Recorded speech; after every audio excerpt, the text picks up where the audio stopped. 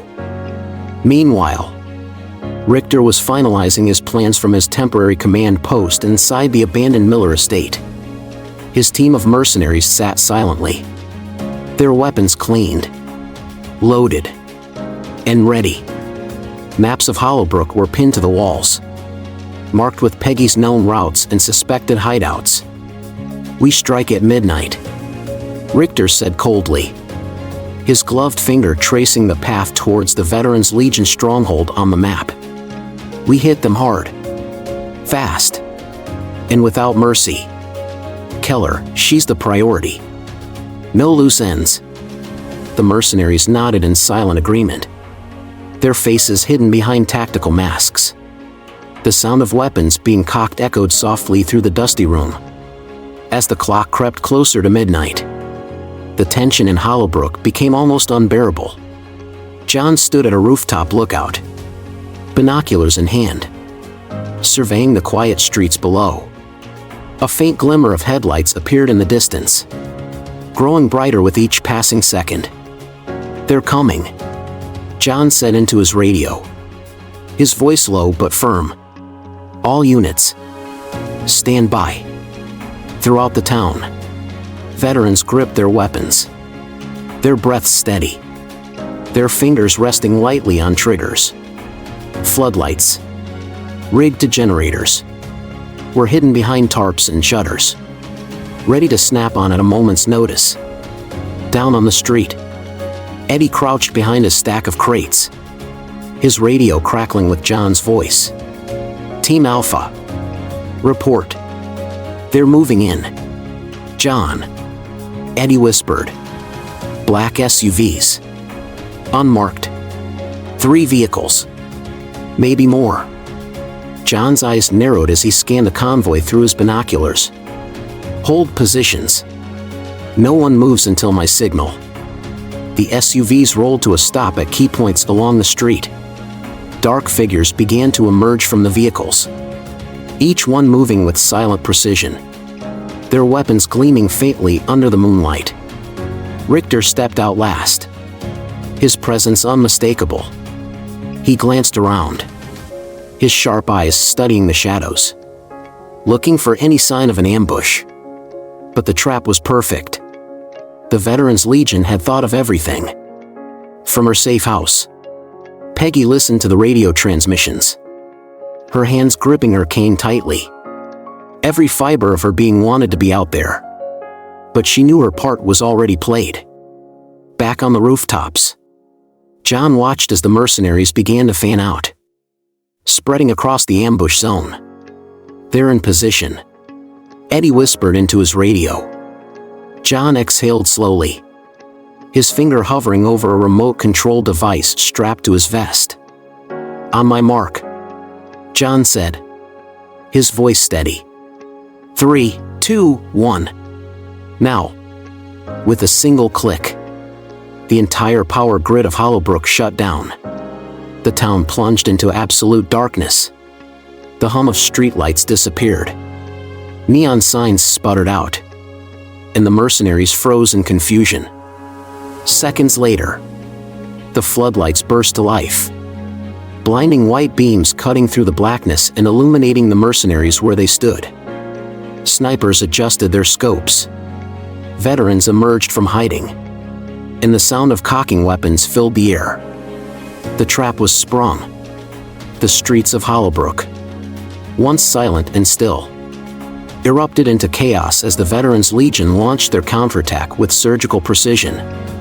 The night was far from over, but the mercenaries had walked straight into the lion's den, and Peggy Keller's trap was just beginning to tighten its claws.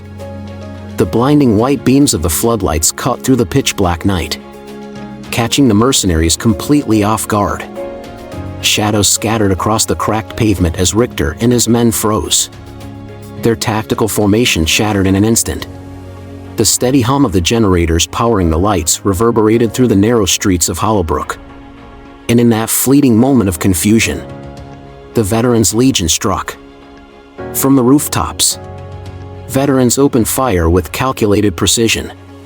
Suppressed gunshots cracked through the air, each one deliberate and purposeful. Mercenaries scrambled for cover, diving behind parked cars, dumpsters, and stacks of crates. But the Veterans Legion had the high ground, the element of surprise, and the unwavering resolve of people defending their home. Jonathan Iron John Matthews crouched behind a barricade on a rooftop overlooking the chaos below. His voice cut through the static on the radio. "Alpha Team, hold your positions. Bravo. Drive them into the alleyways. Keep them boxed in." Down on the ground, the mercenaries were starting to recover. Richter barked orders, his voice sharp and commanding. "Regroup. Regroup and push forward. Take out those lights." Several mercenaries fired upward, bullets ricocheting off metal railings and smashing windows. But the lights held steady.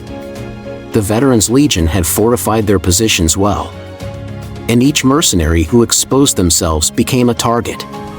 Chief Frank Robbins, positioned at a nearby checkpoint with a small team of officers, listened intently to the radio chatter.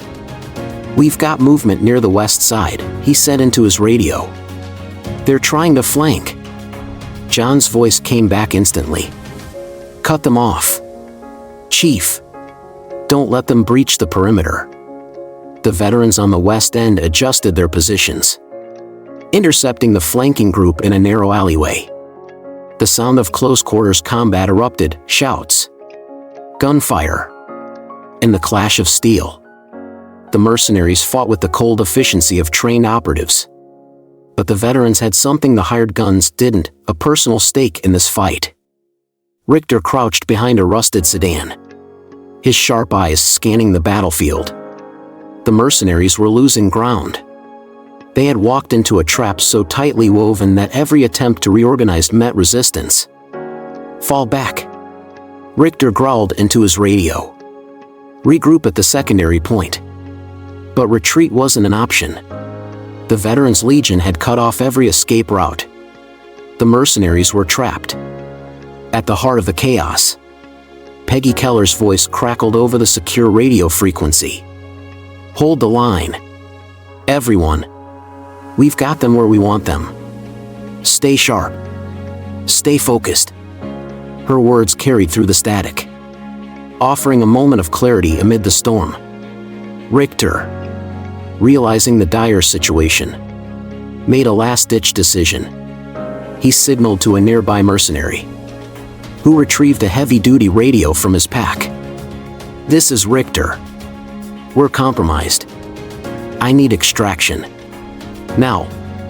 But no reply came. Somewhere behind the chaos, a loud explosion rocked the street as one of the mercenaries' vehicles erupted into flames. The Veterans Legion had anticipated Richter's fallback plan and had rigged the convoy's escape route with remote explosives. Richter slammed his fist against the car door, his composure cracking for the first time. "We're done here," he spat. "Every man for himself." But it was already too late. The Veterans Legion, coordinated and unyielding, began to close in. Veterans emerged from their hiding spots, weapons trained and voices sharp as they shouted commands to the remaining mercenaries. "Drop your weapons. Hands where we can see them." One by one, the remaining mercenaries surrendered. They dropped their rifles, raised their hands, and stepped into the harsh glow of the floodlights. Some tried to run, but they were quickly intercepted by Legion members. Richter, however, wasn't ready to surrender. With a snarl, he turned and bolted down an alleyway. weaving through crates and debris. But Jonathan Matthews was waiting for him. Stepping out from the shadows, John leveled his sidearm at Richter. "It's over," John said firmly. "Drop it." Richter froze, his chest heaving, his hand hovering near the pistol on his hip. For a moment, it seemed like he might draw, but instead, his shoulders slumped, and his hands slowly rose. Moments later, Chief Frank Robbins arrived with 2 officers, handcuffing Richter and leading him away. The battle was over. The floodlights remained on, casting stark white beams across the devastated streets. Veterans moved methodically, collecting weapons, securing prisoners, and tending to their wounded. Hollowbrook, though scarred and shaken, had held its ground. Maggie Keller arrived shortly after, her cane tapping lightly against the pavement as she walked through the aftermath. She paused beside John, who stood with his arms crossed, surveying the scene. "You did good, John," Peggy said softly. John shook his head. "We all did. But this isn't over, Peggy. Havoc's still out there, and he's not going to take this loss lightly." Peggy nodded, her gaze fixed on the horizon where the first hint of dawn began to break. "No," she said. "But tonight, we showed them something they won't forget. Hollowbrook isn't theirs. And it never will be." As the sky lightened and the last fires smoldered into ash, a fragile calm settled over the town. The mercenary threat had been neutralized. But everyone knew the storm wasn't over yet. The final battle was still to come. The sun crested the horizon, casting pale golden light over Hollowbrook. The air was sharp and cold, carrying the weight of anticipation. Inside the Veterans Legion's makeshift command center, the atmosphere crackled with tension. Maps of the town and surrounding areas were spread across folding tables, marked with red circles and hastily scribbled notes. Radios buzzed with quiet chatter, and boots shuffled over the dusty concrete floor. Jonathan "Iron John" Matthews stood at the center of it all, his broad shoulders squared and his sharp eyes scanning the map. His leather vest was worn and scarred, a testament to the battles he had faced both overseas and here at home. Beside him stood Chief Frank Robbins, his badge glinting faintly under the flickering light of an overhead bulb. Federal Agent Sarah Monroe, leading the federal task force assigned to Hollowbrook, paced nearby, her earpiece crackling with updates. "This is it," John said, his gravelly voice cutting through the murmurs. "We've got intel on every cartel stronghold in and around Hollowbrook. Their supply lines, their hideouts, their fallback positions, it's all here. This ends today." Agent Monroe adjusted her tactical vest, her expression grim. "We'll hit them hard and fast. Teams Alpha and Bravo will target the cartel's key warehouses. Team Charlie will focus on securing escape routes. John, your people will handle the outlying safe houses and any remaining stragglers. Chief Robbins, you'll oversee perimeter control and civilian safety." The group nodded in unison. There was no need for further speeches. Everyone in the room knew the stakes. Failure meant more blood on the streets, more families displaced, and the cartel's grip tightening around Hollowbrook's neck. Outside, the Veterans Legion mounted their motorcycles, engines growling like a pack of wolves ready for the hunt. Federal agents loaded into armored SUVs, their tactical gear glinting in the dawn light. Hollowbrook, a town battered and scarred, seemed to hold its breath. The coordinated assault began just after sunrise. Team Alpha, led by Monroe, breached the first cartel warehouse on the outskirts of town. The sound of gunfire cracked through the air as federal agents stormed the building, their movements sharp and deliberate. Crates of narcotics were overturned, Weapons caches were dismantled, and cartel enforcers fell one by one under the relentless precision of the task force. Meanwhile, Team Bravo moved in on a fortified barn that had been converted into a cartel command center. Explosions rocked the building as agents used breaching charges to break through barricaded doors. Inside, cartel members fired wildly, but they were no match for the federal team's coordinated tactics. In the heart of Hollowbrook, Jonathan Matthews led the Veterans Legion in clearing smaller cartel safe houses scattered through the town. The veterans moved with precision, their knowledge of the terrain giving them a decisive advantage. Doors were kicked in, rooms were swept, and captured cartel members were restrained and handed over to Chief Robbins' officers. Robbins himself stood at a central checkpoint, directing squads of officers to secure streets and guide panicked civilians away from active combat zones. The old police chief moved with an air of quiet authority, his voice steady even as chaos erupted around him. But the cartel wasn't going down without a fight. On the eastern side of town, a group of cartel enforcers mounted a counterattack, setting up sniper nests and laying down suppressive fire. For a brief moment, it seemed like the momentum might shift. A federal agent went down, and one of John's men was pinned behind a dumpster. John growled into his radio. "Alpha Team, we need air support on the eastern perimeter. They're trying to regroup." Monroe's voice crackled through the radio. "Copy that. John. Support inbound. Hold your ground." Within minutes, a federal drone buzzed overhead, marking enemy positions and relaying coordinates to sniper teams.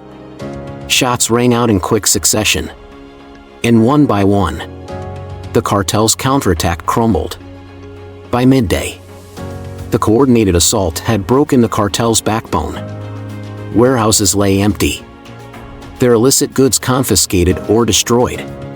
Cartel enforcers who hadn't been killed or captured scattered into the wilderness, leaving their fortified outposts abandoned.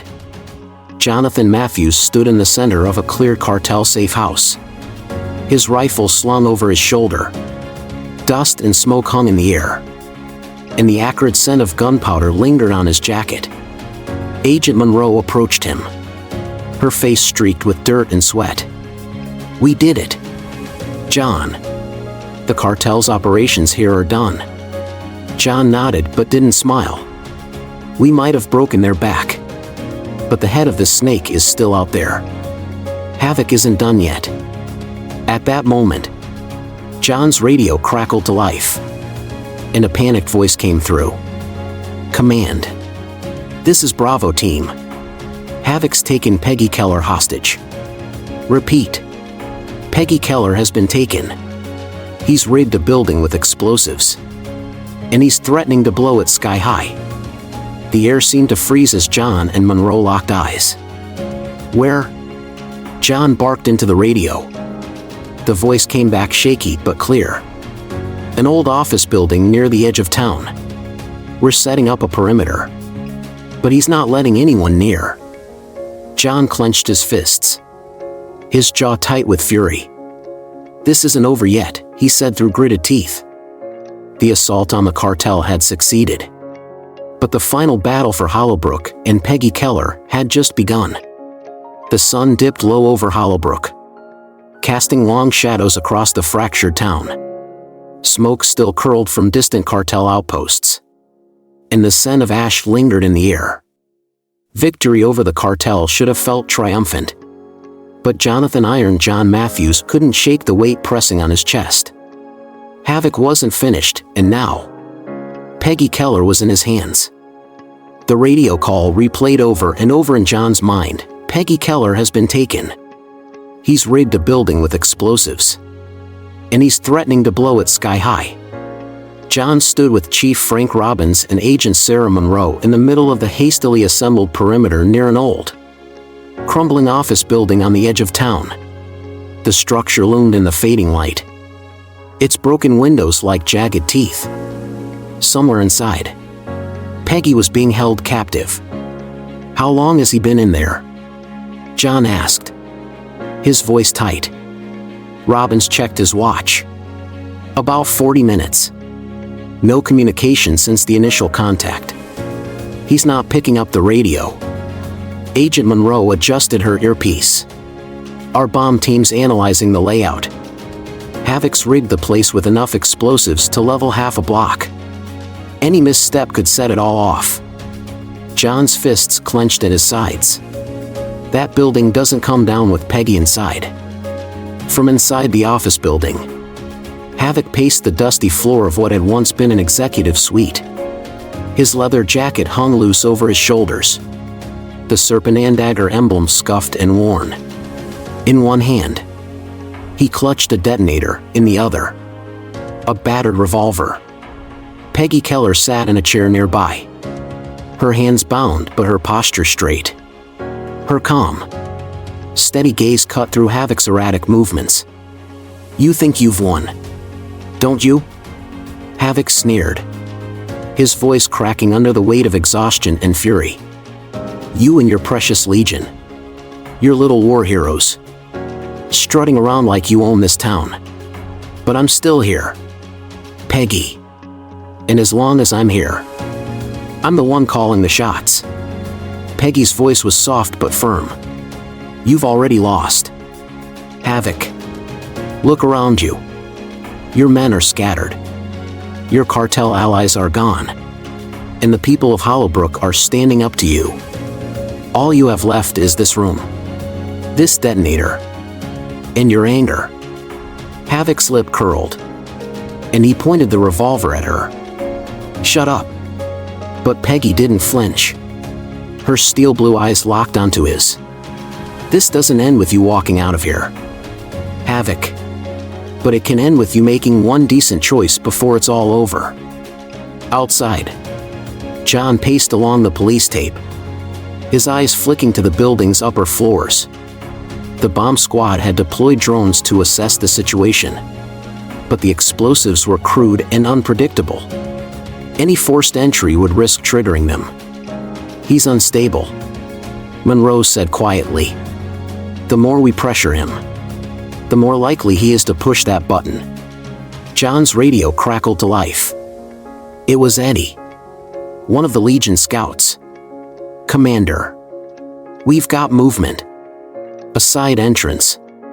East side of the building. One person slipping in. Looks like Patches." John froze. "Patches? What the hell is he doing?" Robbins swore under his breath. "That kid's going to get himself killed." Inside the building, Patches crept through a side corridor, his steps careful and measured. His leather jacket felt heavier than usual, its Shadow Reaper's patch a reminder of who he had once been and what he was now trying to leave behind. He could hear Havoc's voice echoing faintly from upstairs, sharp and venomous. Patch's stomach twisted. He had made his choice days ago, when he walked away from the gang and gave John the intel they needed. But this was something else entirely. He reached the top of the stairwell and paused outside the door to the office suite. Through the cracked glass pane, he could see Havoc pacing, the detonator clutched in his trembling hand. Peggy sat still, her eyes calm and focused. Patches closed his eyes and exhaled slowly. Then, with careful hands, he pushed the door open. Havoc spun around, raising his revolver. "Who the hell, Patches? What are you doing here?" Patches raised his hands, his voice steady despite the fear clawing at his chest. "Boss, it's over. Look at yourself. Look at her. This isn't you. This isn't how this ends." Havoc's hand wavered, the barrel of the revolver shaking slightly. The detonator in his other hand seemed impossibly fragile. Peggy spoke softly. "You have a choice, Havoc. Right here. Right now. For a heartbeat." Time stood still. Outside, John and Monroe listened to the silence through the radio feed. Every second felt like an hour. Back inside the suite, Havoc's breathing quickened. His eyes darted between Peggy and Patches. Then, with a growl of frustration and defeat, he let out a ragged breath and lowered the revolver. But the detonator, still clutched in his trembling hand, remained active. Patches took one step closer. "Give it to me, boss," he said softly. The moment teetered on a knife's edge, and the weight of Hollowbrook's survival rested in a fragile silence. The air in the office suite was thick with tension. Every breath labored. Every sound amplified in the silence. The flickering fluorescent light above cast harsh shadows over the three figures frozen in place. Havoc stood with the detonator trembling in one hand and his revolver hanging loosely in the other. Peggy Keller remained seated, her eyes locked onto the unstable man before her. And Patches, sweat beading on his forehead, inched cautiously closer, his hands raised in a non-threatening gesture. "Boss," Patches said softly, his voice steady despite the tremor in his chest. "You don't have to do this. Look at where we are. Man, look at her. Look at yourself. This isn't how it's supposed to end." Havoc's wild eyes darted between Patches and Peggy. His face, once hardened by years of dominance and cruelty, now looked drawn and hollow. The weight of defeat and inevitability pressed on his shoulders. "She ruined everything," Havoc spat, his voice cracking. "This town, this plan, it was supposed to be ours. They made me into a joke." Patches. "A joke?" "No, boss," Patches said firmly, taking another cautious step forward. "You did that yourself. You let your anger eat you alive. But it doesn't have to end this way. You can stop this right now. You still have a choice." Peggy's voice, calm and unwavering, cut through the standoff. "You're scared, Havoc. I see it. But you don't have to let fear make your final choice for you." Havoc's grip on the detonator tightened, his thumb hovering over the trigger. "They'll lock me up forever. They'll bury me under a prison." "Peggy." "Maybe," Peggy said softly. "But you'll still be breathing. And everyone out there, the people you've hurt, the people you've terrorized, they'll have a chance to rebuild. You can give them that chance. Havoc, you can give yourself that chance." Patches slowly reached out a hand. "Palm up."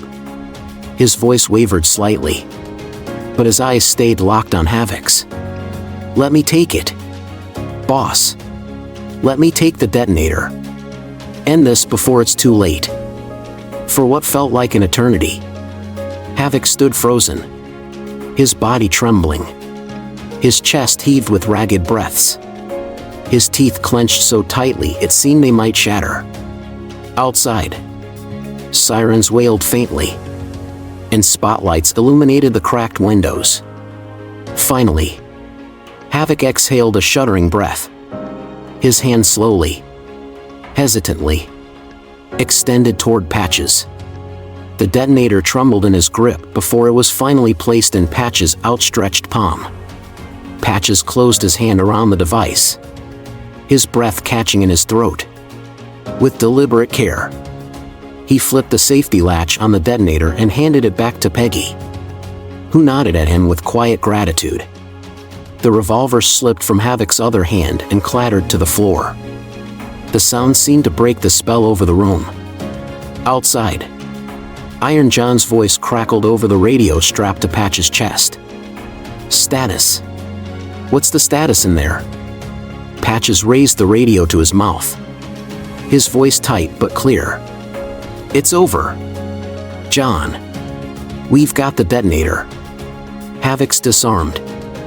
A collective exhale seemed to pass through the forces waiting outside. In moments, tactical lights flooded the office suite as Federal agents and Veterans Legion members poured into the room. Havoc didn't resist as he was pulled to the ground, his hands zip-tied behind his back. Peggy stood slowly, her frail form casting a long shadow on the cracked floor. She approached Patches, her eyes filled with something between gratitude and sorrow. "You did good, son," she said softly. Patches swallowed hard, his voice breaking slightly as he replied, "I had to, Mrs. Keller. I couldn't let it end like this." Iron John arrived moments later, his rifle lowered but ready. He looked at Patches, then at Peggy, and finally at the subdued havoc on the floor. "It's done," John said, his voice heavy with finality. "We're done here." But as the dust settled and the echoes of the confrontation faded, Patches stepped back from the group. His head hung low, and the weight of everything he'd done, everything he'd been a part of, seemed to crush down on him. "I'm not one of you," he said quietly. "Not after everything I've done." Peggy reached out, placing a firm but gentle hand on his shoulder. "Redemption isn't about forgetting the past, Patches.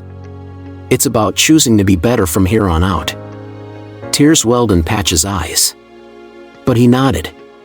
Outside, the night air was cool and sharp as the last remnants of the Shadow Reaper's reign came to an end.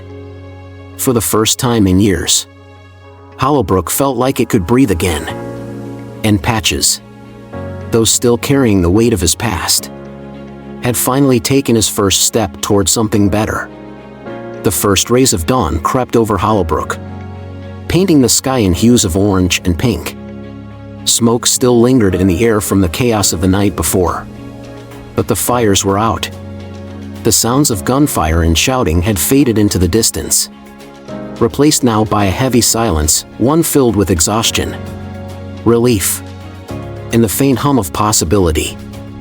Peggy Keller stood outside the crumbling office building, her cane planted firmly in the ground as she gazed across the town she had fought so hard to protect. The scene before her was a strange mix of devastation and resilience. Federal agents guided handcuffed cartel operatives and remaining Shadow Reapers into armored trucks. Veterans Legion members leaned against walls and vehicles, their faces etched with exhaustion but glowing with quiet pride. Jonathan "Iron John" Matthews approached Peggy, his rifle slung across his back. His sharp eyes scanned the horizon before settling on her. "It's over, Peggy," he said quietly.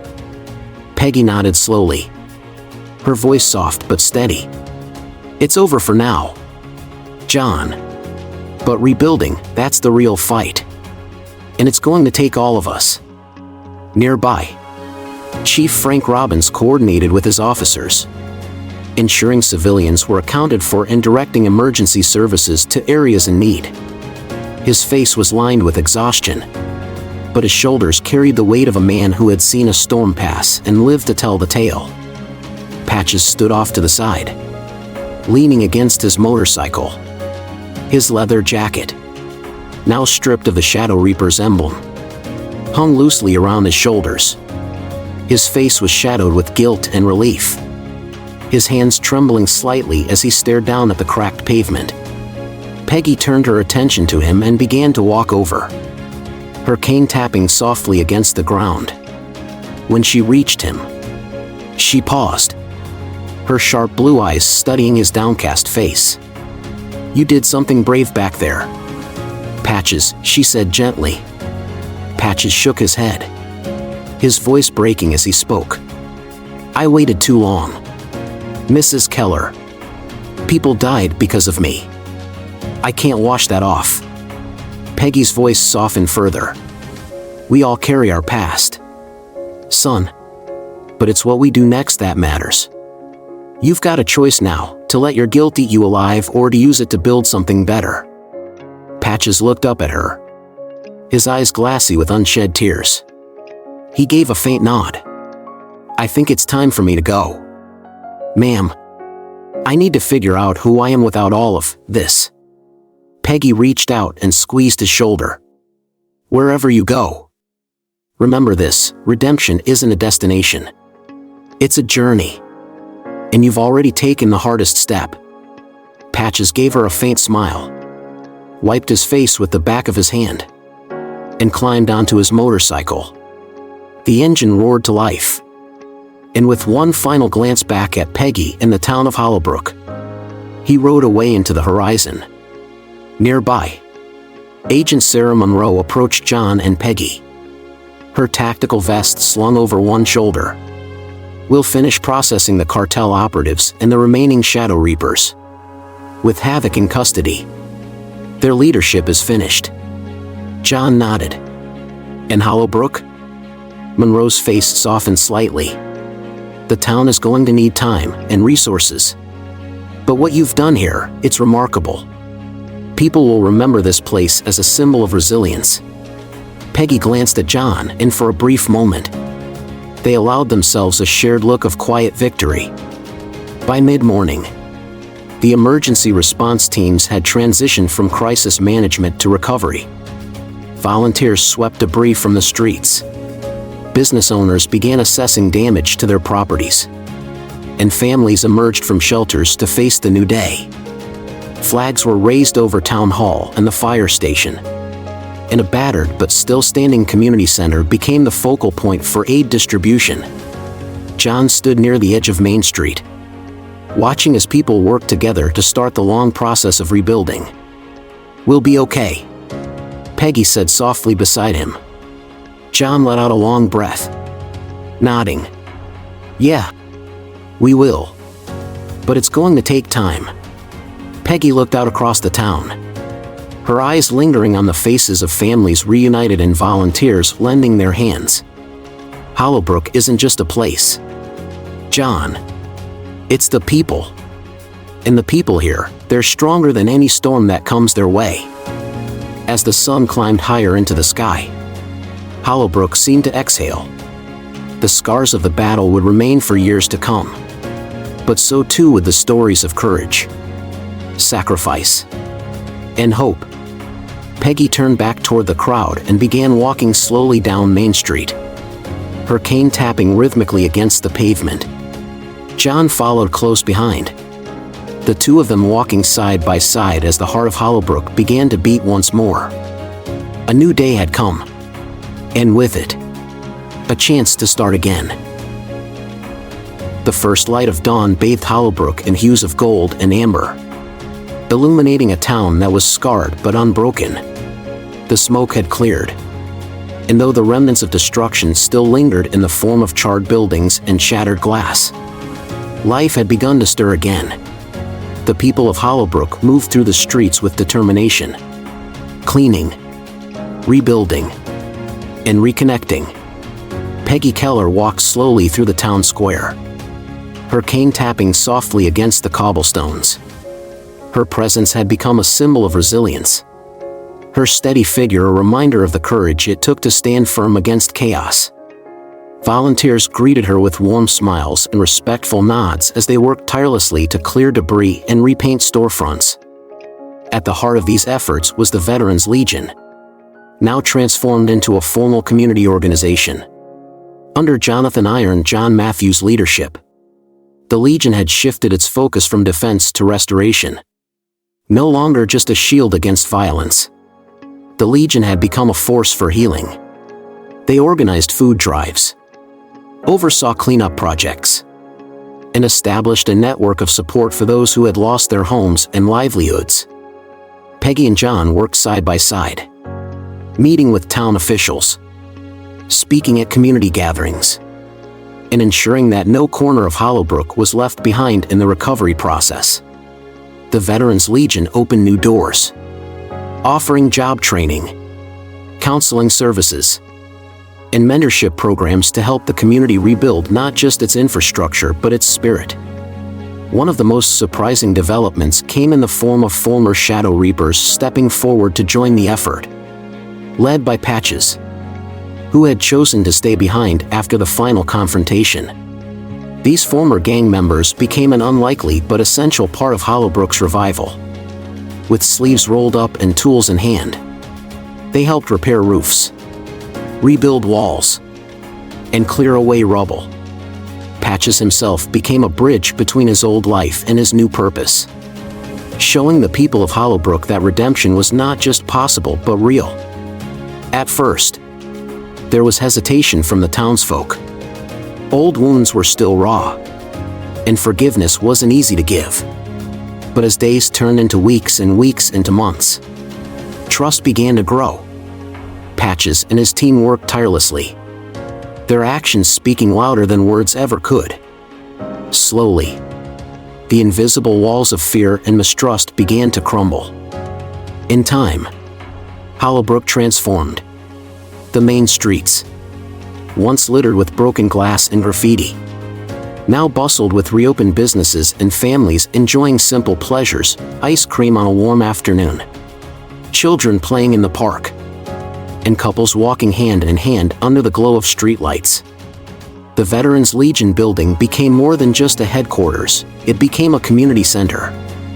Workshops were held for veterans transitioning back to civilian life. Counseling sessions provided solace to those carrying invisible scars. And job fairs connected people with new opportunities.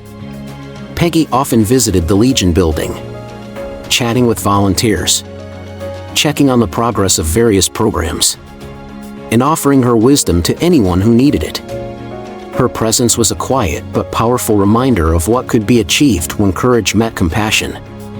One evening, as the sun dipped below the horizon and painted the sky in fiery oranges and deep purples, Peggy sat on a bench overlooking the town square. John approached her, 2 steaming cups of coffee in hand. He handed one to Peggy before settling beside her. "You did it, Peggy," John said, his voice low but firm. Peggy shook her head with a soft smile. "No, John. We did it. All of us. The Legion. The townsfolk. Even Patches and his boys. It took every single one of us to pull Hollowbrook back from the edge." John nodded, his gaze fixed on the bustling streets below. "It's not perfect. There's still a lot to fix. There always will be," Peggy replied. "But perfection was never the goal. It's about progress. About choosing hope, even when it seems impossible."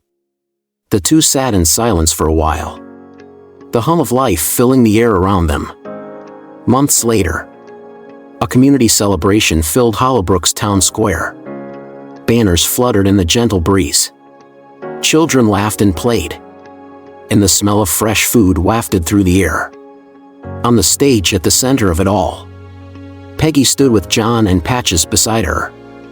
The crowd quieted as Peggy stepped up to the microphone. "There was a time," she began, her voice carrying through the square, "when it felt like this town might not survive. When darkness and fear threatened to swallow us whole. But look around you now. Look at what we've built together. This isn't just about repairing buildings or cleaning up streets. It's about rebuilding trust. Rebuilding hope. Rebuilding us." Applause erupted from the crowd, and Peggy stepped back as John and Patches joined her in waving to the townspeople. Patches, standing awkwardly under the spotlight, finally smiled as a group of children ran up to him with handmade thank you cards. The celebration stretched long into the night. Lanterns glowed softly overhead, and music played from a local band on the stage. People danced, hugged, and laughed, moments of pure joy carved out from months of struggle and loss. As the stars glittered above, Peggy walked through the crowd one last time. She paused near the edge of the square and turned back to take it all in, the lights, the people, the laughter. "We're still here," she whispered to herself. And that was enough. Hollowbrook had endured. It had faced fire, fear, and destruction. But it had emerged stronger, braver, and more united than ever before. The town stood tall, a testament to what could be achieved when ordinary people chose to stand together in extraordinary times. With unity and courage, Hollowbrook triumphed over darkness. How do you define true bravery?